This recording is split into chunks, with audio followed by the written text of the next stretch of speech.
Welcome everyone, welcome to इन्वेस्टरगाज YouTube channel. So आज का ये वीडियो थोड़ा सा खास होने वाला है, ये थोड़ा सा लर्निंग वीडियो होने वाला है। एक इंस्टीट्यूशनल अप्रोच को समझेंगे जिसे हम कहते हैं मैनिपुलेशंस।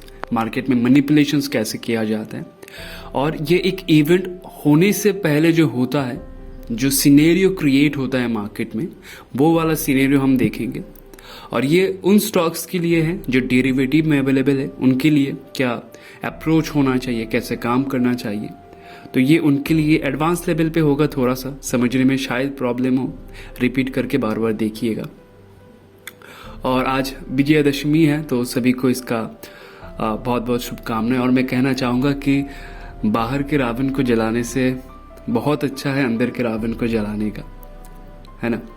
जब हम ये करेंगे तो ज़िंदगी और भी आसान हो जाएगी हम सबके लिए, क्योंकि ये होता है, हमारे अंदर होता है। कभी कभी हम ग्रीड के चलते, फिर डिफरेंट चीज़ों के चलते, अहंकार के चलते भूल जाते हैं कि हमारा अस्तित्व क्या है। तो कभी कभी बहुत सारी चीज़ें कर लेते हैं जो नहीं करना चाहिए। तो मैं यही कहूँगा कि ज़िंदगी की शुरुआत कहीं से भी की जा सकती है, किसी भी पॉइंट से की जा सकती है और किसी भी दिन से की जा सकती है। तो आज एक शुभ दिन है, तो कोशिश करिएगा। मैं ये शुभकामनाएं रखूँगा कि ज़िंदगी में आज एक ऐसा दिन हो जो इसके बाद मुड़ के ना देखना पड़े। तो हम कोशिश करेंगे कि अंदर में जो रावण है उसको जलाएं। तो चलिए शुरू करते हैं। तो आज इस वीडियो में हम समझेंगे कि एक इंस्टीट्यूशनल बाइंग और सेलिंग अप्रोच को कैसे देखा जाए, कैसे समझा जाए और एक इवेंट क्रिएट किया जाता है। मान लीजिए आगे आने वाले समय में अगर कहीं से भी एक मोमेंटम जनरेट होगा, चाहे वो अपवर्ड हो या फिर डाउनवर्ड हो, इससे पहले एक सिनेरियो वहाँ क्रिएट की जाती है। ऐसा नहीं है कि सभी में एक ही सिनेरियो होगा, ये मैनिपुलेशन के अकॉर्डिंग होता है। और ये कौन सा पॉइंट होता है उसमें हम डिस्कस करेंगे बाद में आके। तो मैं कुछ सर्टेन लेवल आपको दिखाना चाहूँगा और कुछ सवाल मैं आप सभी से करना चाहूँगा और आप नोट डाउन करिए, एक पेपर लेके बैठ जाइए और नोट डाउन करिए उन पॉइंट्स को, ठीक है। मैं कुछ एक सर्टेन लेवल पे मैं यहाँ पर ड्रॉ कर रहा हूँ, कुछ इंपॉर्टेंस लेवल मैंने यहाँ पर ड्रॉ किया हुआ है। अब एक चीज़ देखिए, ओके। तो हमेशा एक चीज़ याद रखें, अगर किसी स्टॉक में, किसी भी स्टॉक को अगर मुझे उसमें शॉर्ट पोजीशन बनाना है तो आप कहाँ पर बनाना चाहेंगे। किसी भी स्टॉक में अगर आपको शॉर्ट पोजीशन बनाना है तो जाहिर सी बात है आप चाहेंगे कि आपका जो शॉर्ट पोजीशन है वो टॉप में बने, है ना। कि आप जब शॉर्ट बनाए उसके बाद वो ऊपर ही ना जा पाए। तो आप चाहेंगे कि आपका जो शॉर्ट पोजीशन है वो टॉप में बने और आपको जो बाइंग पोजीशन है वो बॉटम में बने। अब मैं मान लेता हूं कि मैं एक स्मार्ट मनी हूं और मैं चाहता हूं मैं इस स्टॉक को बाय करूं, पर मुझे इसको सस्ता खरीदना है। मुझे इसी स्टॉक को सस्ता खरीदना है। अब मैं कैसे खरीदूं? करेंटली मार्केट में जो प्राइस है वो मेरे लिए अफोर्डेबल नहीं है। मेरे पास पैसा है पर उस प्राइस पे वो पोटेंशियल नहीं है, वो इंट्रिंसिक वैल्यू नहीं है जिससे मैं ज़्यादा प्रॉफिट जनरेट कर पाऊँ। मान लीजिए इंट्रिंसिक वैल्यू की अगर मैं बात करता हूँ, मान लीजिए कुछ ऐसा सिनेरियो है कि ऑल टाइम हाई है उसका 400 और रिसेंट का जो प्राइस है वो 370 है। तो इसमें जो पोटेंशियल है सिर्फ 30 रुपए का है। अगर मैं इसको 370 पे खरीदता हूँ तो मेरे पास जो सेल करने का पोटेंशियल है वो 30 रुपए यहाँ पर मुझे प्रॉफिट हो सकता है प्रोबेबली। इससे ज़्यादा तो नहीं हो सकता अभी फिलहाल के लिए, है ना। मेरे पास सबसे ज़्यादा प्रॉफिट कब होता? अगर ये 400 हाईएस्ट प्राइस है और अभी वो मुझे 270 के आसपास मिल रहा है, तो वो मेरे लिए एक प्रेफरेबल प्राइस होगा। उस प्राइस में मैं उसको बाय करना चाहूँगा। अब किसी भी प्रोडक्ट को सोच के देख लीजिए, किसी भी प्रोडक्ट को आप एक रीसेलर है और किसी भी प्रोडक्ट को आपको सस्ते में खरीद के एक्सपेंसिव सेल करना है, तो आपको क्या क्या करना होगा। मैं एक एग्जाम्पल देता हूँ, रियल लाइफ एग्जाम्पल। मान लीजिए कि आपको कोई एक चीज़, मैं मान लेता हूँ मुझे चिकन पसंद है, मैं मान लेता हूँ मुझे चिकन पसंद है और रिसेंटली चिकन का जो किलो है वो 400 रुपये है। और रिसेंटली मार्केट में एक न्यूज़ आया हुआ है कि ये जो चिकन है ना, इसमें कुछ प्रॉब्लम्स है, इसको खाने से कुछ इश्यूज बन सकते हैं हेल्थ पे। और उस न्यूज़ के चलते ये जो स्टॉक्स है इसका जो करंट प्राइस है वो घटता है और वो आ जाता है 270 पे, राइट। अब इस जर्नी में इस 400 रुपए के प्राइस को 270 में लाने के लिए मुझे कुछ इवेंट्स यहां पर करने पड़े, कुछ स्टेप्स मुझे यहां पर लेने पड़े। अब क्योंकि वो जो न्यूज है, मान ले तो उस न्यूज को मैंने बनाया था, मैंने उस न्यूज को मार्केट में सर्कुलेट किया था, मैंने उस न्यूज को मार्केट में कुछ इस तरह से सर्कुलेट किया कि लोगों को उसमें ट्रस्ट होने लगा और लोग उस हिसाब से उसमें रिएक्ट करने लगे। क्योंकि आप कितना उसमें जांच पड़ताल करेंगे, उतना आप कर नहीं पाएंगे। तो ज्यादातर क्या होता है कि हम एक साथ पार्टिसिपेंट जो होता है हम सभी का, जितने, मान लीजिए मुझे वो न्यूज पता चला उस चिकन को लेके, चिकन रिलेटेड जो इश्यू उसको लेके मुझे वो न्यूज़ पता चला, मैंने आपको कहा, आपने किसी और से कहा, तो वो स्प्रेड होता रहा और उस हिसाब से उसका प्राइस घटता रहा। On the same way market में भी सेम चीज़ें होते हैं। तो इसका एक अप्रोचमेंट और जो मैनिपुलेशन है, इसको मैं मैनिपुलेशन कहता हूँ, वो कैसे होता है देख लीजिए। कुछ इंपॉर्टेंट पॉइंट्स हैं, नोट करिएगा। अगर मैं बार बार कहता हूँ वीडियो समझ ना आए तो रिपीट करके देखिएगा। और बहुत सारे लोग यहाँ पर शायद ये कहे कि लाइक क्या है ये, समझ नहीं आता ये वो। तो मैं भाई इतना कहना चाहूँगा कि अगर आप पहले आप बेसिक को समझ लीजिए। अगर बेसिक आपके पास नहीं है तो ये वीडियो आपके लिए बिल्कुल भी किसी काम का नहीं है, ठीक है। तो चलिए हम इसको डिस्कस करते हैं। तो मैं कुछ चीज़ें यहाँ पर आपको, कुछ पॉइंट्स आप नोट डाउन करिए। देखिए ये जो लेवल है ये 1 आवर टाइम फ्रेम पे मैं देख रहा हूँ। टाइम जो है वो यूनिवर्सल होता है, आप किसी भी टाइम फ्रेम पे देख सकते हैं।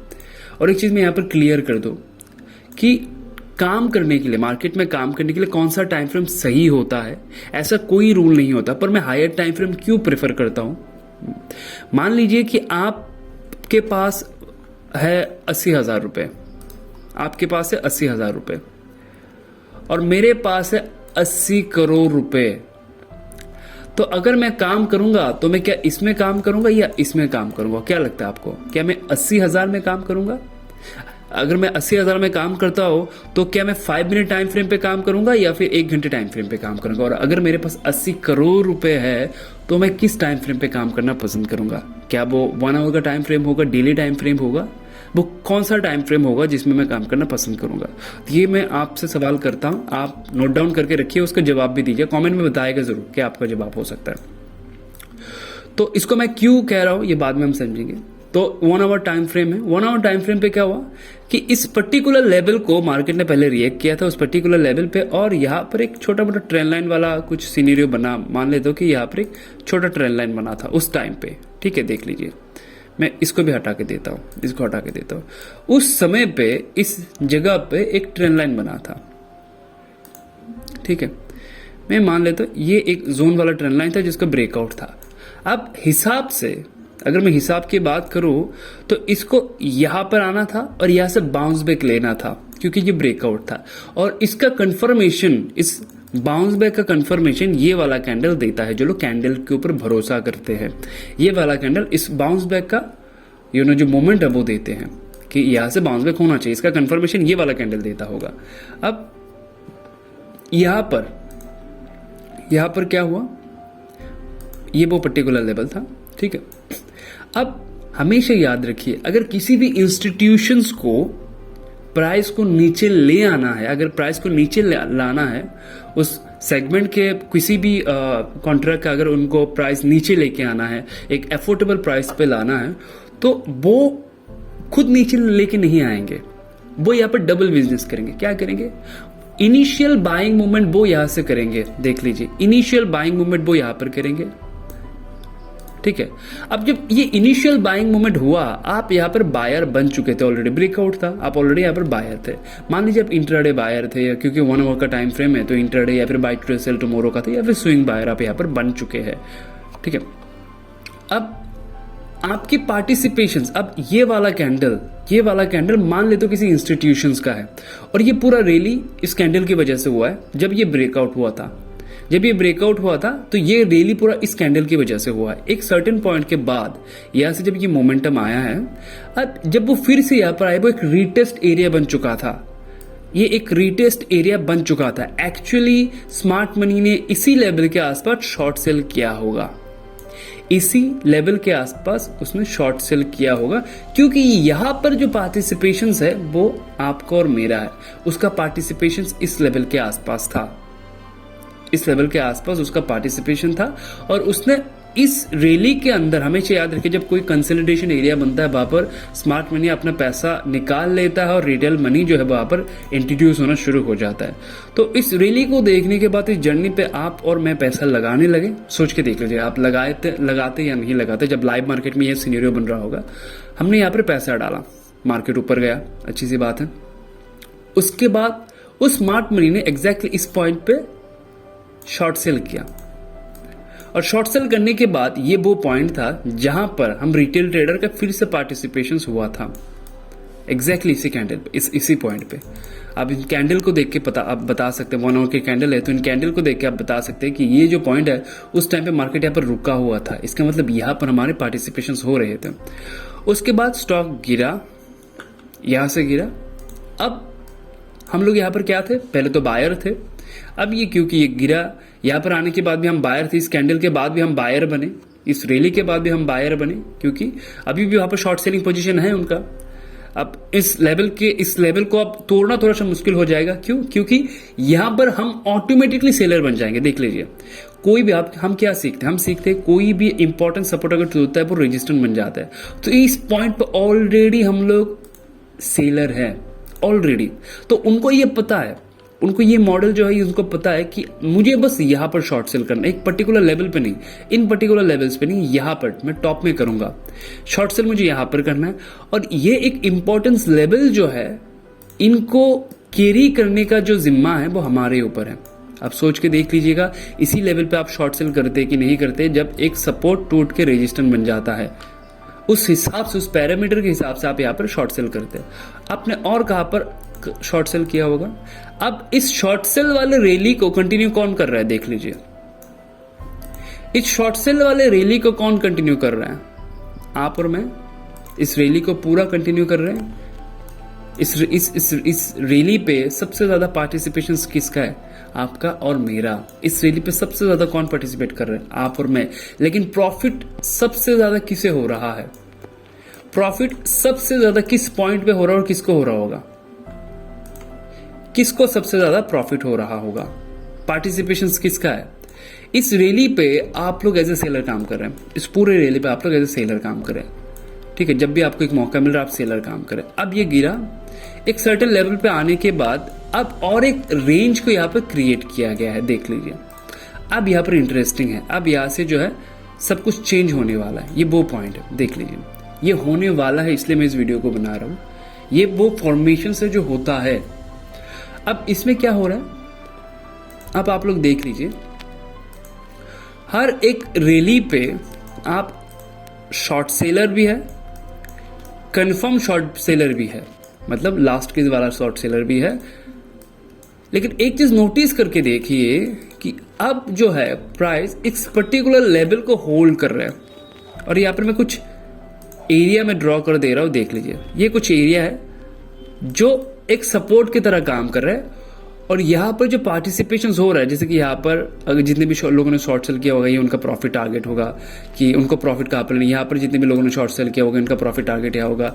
अब देख लीजिए यहाँ पर कितने लोग लाइक इस रैली को देखने के बाद, छोटे टाइम फ्रेम की अगर मैं बात करूँ तो यहाँ पर इस ब्रेकआउट में बहुत सारे लोग बायर है, इस ब्रेकआउट में बहुत सारे लोग बायर हैं।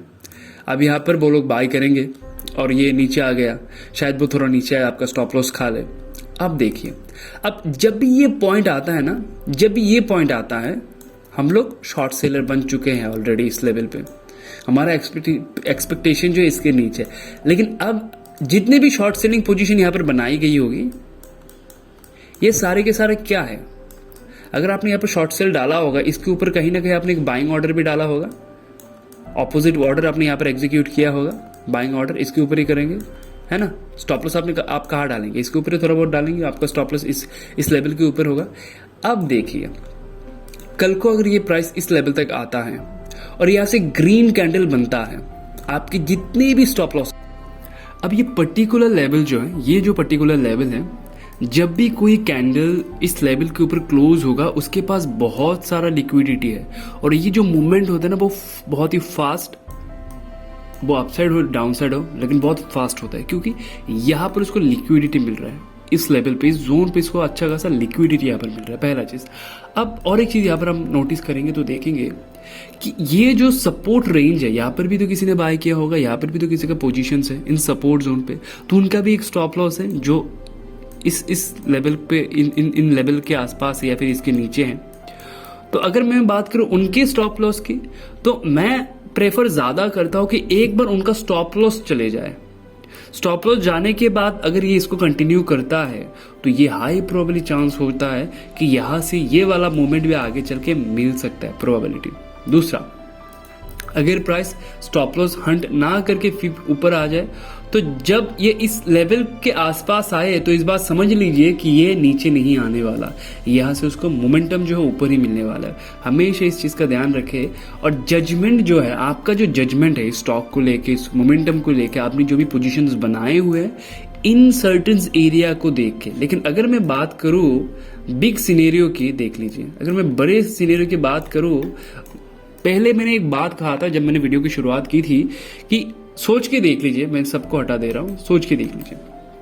मैंने कहा था कि आपके पास 80,000 रुपए है और किसी के पास 80 करोड़ रुपए है, तो वो जब उस पैसे को इन्वेस्ट करेगा मार्केट में, उसका इन्वेस्ट करने का पैटर्न क्या हो सकता है, वो किस टाइम फ्रेम पे इन्वेस्ट करना चाहेगा, उसका क्या प्रोबेबिलिटी होगा, किस टाइम फ्रेम पे वो ज्यादा काम करें, वो कौन से टाइम फ्रेम पे ज्यादा काम करे, इसका एक नोट डाउन बना लीजिए और उसको सोच के देखिए कि अगर वो 1 मिनट टाइम फ्रेम पे काम करता है, अगर वो 1 मिनट टाइम फ्रेम पे या फिर 15 मिनट टाइम फ्रेम अगर वो काम कर रहा है, तो आपको उस हिसाब से डिसीजन वापस लेना है। अगर आपको लगता है कि आपका जो जवाब है वो 1 मिनट और 5 मिनट का टाइम, 15 मिनट 5 मिनट का टाइम ड्यूरेशन है, लेकिन आपको अगर लगता है कि अगर इतना बड़ा पैसा है तो एक दिन में तो कभी लगेगा नहीं, धीरे धीरे करके लगेगा। मैं उनका पैटर्न्स बता देता हूँ कि होता ये है कि जब भी कोई रैली होता है, चाहे वो अपवर्ड हो या फिर डाउनवर्ड हो, इन रैलीज को इन रैली का जो मूवमेंट होता है वो किसी स्मार्ट मनी के द्वारा लिया जाता है, किसी स्मार्ट मनी के द्वारा उस रैली को इनिशिएट किया जाता है। अब जब वो रैली होता है एक लेवल पे आने के बाद, देखिए जैसे कि मैंने कहा था कि खरीदना सस्ता है लेकिन लेके जाना ऊपर है, टॉप में उसको सिर्फ वही लोग हैं जो टॉप में पोजीशन बना सकते हैं, आप और मैं नहीं। तो वो टॉप में पोजीशन बनाएंगे जब मार्केट एक सर्टेन लेवल तक आ जाएगा। एक सर्टेन लेवल पे आने के बाद जब यहाँ पर हम सेलर्स हैं और वो बायर्स है, उनके पास अवेलेबल लिक्विडिटी यहाँ पर अवेलेबल है, प्रेजेंस है, और बाहर से जो शार्प मूवमेंट होगा वो 1 वे होगा। अब ये जो डायरेक्शंस है उसको कैसे जज करे, उसको जज कुछ इस तरह से करना है कि इस मंथली की रैली को देखिए, क्या लगता है आपको? इस मंथली की रैली को अगर आप देखें तो यहां पर बहुत सारा पैसा लगा हुआ है। इस रैली को जज करना है, हायर टाइम फ्रेम को जज करना है कि मंथली में इसका डायरेक्शन जो है, छोटे टाइम फ्रेम पे वही होगा, लेकिन समय का थोड़ा सा पाबंद है कि समय के साथ उसका डायरेक्शन भी ऑटोमेटिकली चेंज हो जाएगा, समय के साथ होगा। और जो मैंने कहा है कि जो पैसा है वो एक साथ नहीं लगता, वो धीरे धीरे करके लगता है, और वो मंथ के एंड पे आपको दिखेगा कि वहां पर क्या हो रहा है। तो छोटे टाइम फ्रेम जो है वो आप और हम यूज करते हैं। उनका क्या है कि वीकली का मान लीजिए उस रैली पे कोई एक रैली बनाया गया, किसी इंस्टीट्यूशन ने एक रैली को इनिशिएट किया, तो वो क्या करेंगे, वीक आते आते अपना पैसा जो है बाहर से निकाल लेंगे। उसके बाद उस रैली पे मान लीजिए वो अगर ऐसा कुछ रैली था, एक फेक रैली था जिसको इनिशिएट किया गया था, तो वीक के एंड तक रिटेल ट्रेडर के पार्टिसिपेशन यहाँ पर ज्यादा होंगे और जो स्मार्ट मनी उनका पैसा बाहर से निकल जाएगा, क्योंकि उनका पैसा फिर यहाँ पर शॉर्ट पोजीशन में बन जाता है। उनका ही पैसा जो उन्होंने इस मोमेंट में इनिशिएट किया था, उन पैसे को वो धीरे धीरे निकाल लेते हैं, किसी को पता भी नहीं चलता। और इस एक हफ्ते के जर्नी में लोगों को लगने लगता है कि मार्केट का डायरेक्शन तो अपवर्ड हो चुका है, अब इसमें हम पार्टिसिपेट करते हैं, लेकिन वो ही मोमेंट बन जाता है एक शॉर्ट सेलिंग का। अब इसको कैसे समझना है वो हम नेक्स्ट वीडियो में बात करेंगे। अब इतना इस कॉन्सेप्ट को समझ लेते हैं कॉन्सेप्ट को समझने के बाद वो पर्टिकुलर मोमेंट कहां पर होगा और वो पर्टिकुलर मोमेंट्स कहां से आने वाले हैं, उनका हम नेक्स्ट वीडियो में समझेंगे कि एग्जैक्टली वो कौन से पॉइंट्स होते हैं जहां से उस मोमेंट को इनिशिएट किया जाता है, वो कौन से पॉइंट होते हैं जहां से प्राइस को रिवर्स किया जाता है। उन सारे टॉपिक में हम नेक्स्ट वीडियो में बात करेंगे। लेकिन इससे पहले वीडियो बनाने में बहुत मेहनत लगता है और बहुत सारे मेरे भाइयों का नेगेटिव कमेंट भी सुनने को मिलता है। क्यों मिलता है? क्योंकि उनके पास वो नॉलेज है नहीं, तो उनको ये जो चीज़ें है वो हवाई लगे, तो उनका भी कमेंट मिलता है, वो आप सभी का बहुत सारा प्यार मिलता है। तो नेक्स्ट वीडियो आने से पहले मैं ये एक्सपेक्ट करूँगा आप इस वीडियो का टाइम ड्यूरेशन चेक कर लीजिएगा, बहुत मेहनत लगा है। आई थिंक मेरे जितने भी वीडियोज़ उनसे सबसे ज़्यादा टाइम ड्यूरेशन इसमें लगा होगा। तो आप सभी को जो करना है वो है इस वीडियो को अपने दोस्तों के साथ शेयर करना है, कमेंट करना है, लाइक करना है और बताना है कि एक्चुअली ये वीडियोस, ये टॉपिक्स आपको हेल्प कर पा रहा है या नहीं, मार्केट को देखने का आपका जो नज़रिया है उसको चेंज कर पा रहा है या नहीं। अगर आप अभी भी इस वीडियो में बने हैं तो मिलेंगे नेक्स्ट वीडियो पे, इस वीडियो के नेक्स्ट पार्ट के साथ, कि उस पर्टिकुलर पॉइंट्स को कैसे आइडेंटिफाई किया जाए, वो पर्टिकुलर रेंज कब बनता है और कब बस रेंज शिफ्टिंग होती है, उन सारे विषय में हम नेक्स्ट वीडियो में बात करेंगे। तो मिलते हैं नेक्स्ट वीडियो पे।